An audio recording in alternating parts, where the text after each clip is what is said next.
Welcome to Dweller of the Dark. We are a channel honoring the yellowed and blackened bones of many prominent authors. We will be digging up several obscure, strange, and forgotten authors who influenced many of the great horror, science fiction, and fantasy writers today.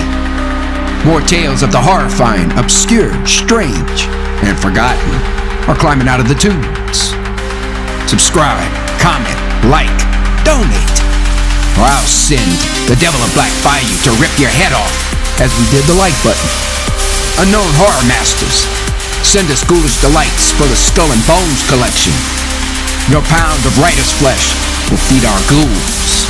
For now, books, albums, websites in the links below. Children of Horror, Legion of Ghouls, the season of Halloween has arrived. Each night, we will present a tale, song, or poem in the ghoulish spirit of the season. For day 3, we present Frank Owen's Shadows. Devilishly devoted to horror and Halloween, may your souls always be.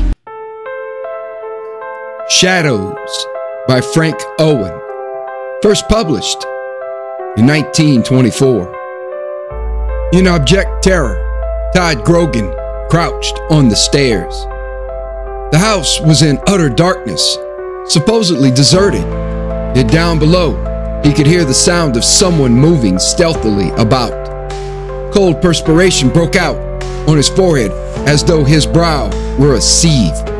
His teeth chattered and his hands shook as if he were palsied.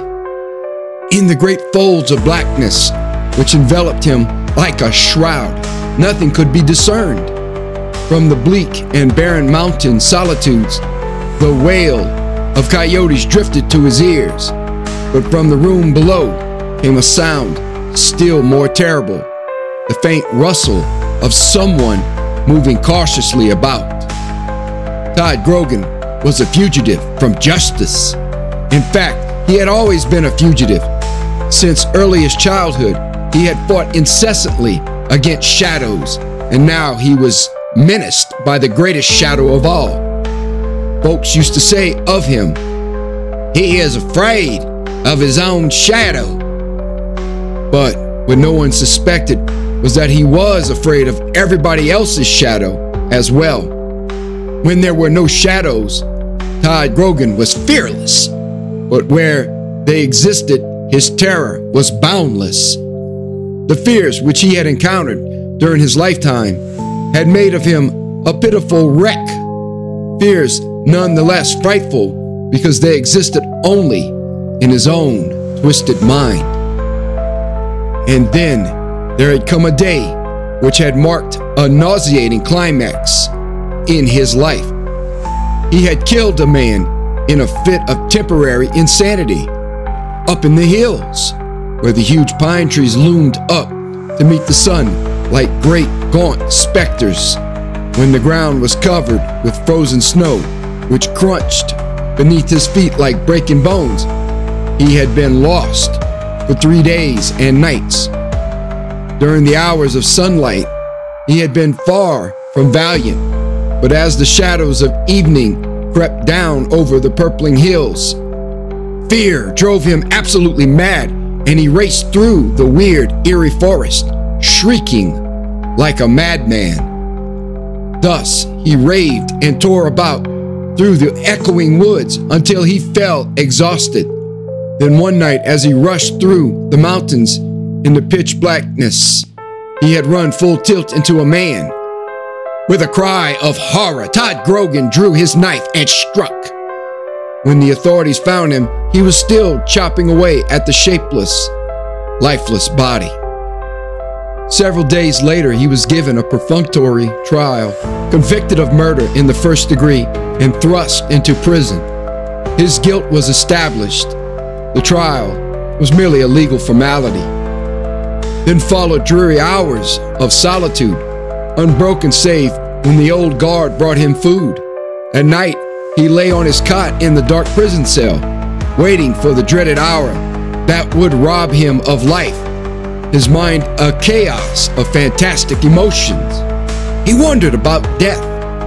What would come afterward? Perhaps a man's life was simply snuffed out by death, and his soul existed no longer. He did not really fear death, but the thoughts of the countless shadows through which he would have to pass before the ultimate end made of him a pitiful thing. In the yard, they were building a scaffold. The sound of the hammering came to his ears like the ominous beating of drums playing a funeral dirge.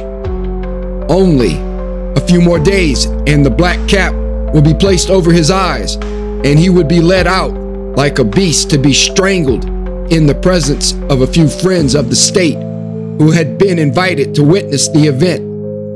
Lying in his cell, he imagined he could see his blackened face, protruding eyes, and foaming lips. And it would all happen in darkness. That was the most terrible thought of all. One morning, he overpowered the old guard, and after stealing his clothes, he left the prison without opposition from anyone. Whether or not he had killed the guard, he neither knew nor cared. He was free. Nothing else mattered. And yet, can a fugitive ever be free? Todd Grogan had escaped from jail, but he could not break away from the clutching grip of shadows. Now, as he crouched on the stairs, his blood had turned to ice. He listened. There was no mistaking the fact that someone was moving about in the room below. Perhaps there were more than one. Perhaps the house was surrounded and escape impossible. There was not the faintest ray of light anywhere discernible. Even the moon was hidden by billows of cloud. The blackness yawned up the stairs with such an intensity that it seemed peopled by 1,000 grotesque shapes. In his hand, Todd Grogan clutched a revolver which he had stolen from the prison guard. In it lay his only hope. He crept cautiously down the stairs. The boards creaked as loudly as the snap of a whip. At the foot of the stairs, he paused. The sound was much more distinct now. He tried to locate the corner from whence it came, then fired twice. For a moment, he waited, and then, as the sound was repeated, he knew that he had failed.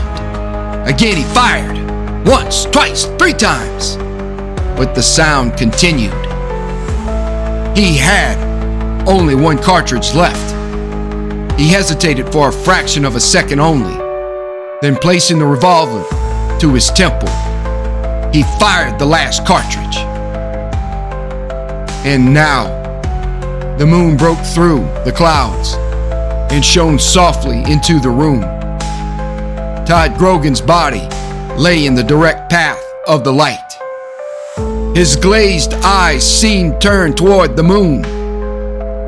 Out of the shadows, a huge black cat padded softly forth and licked the dead man's cheek. Thank you for listening. Have a great night.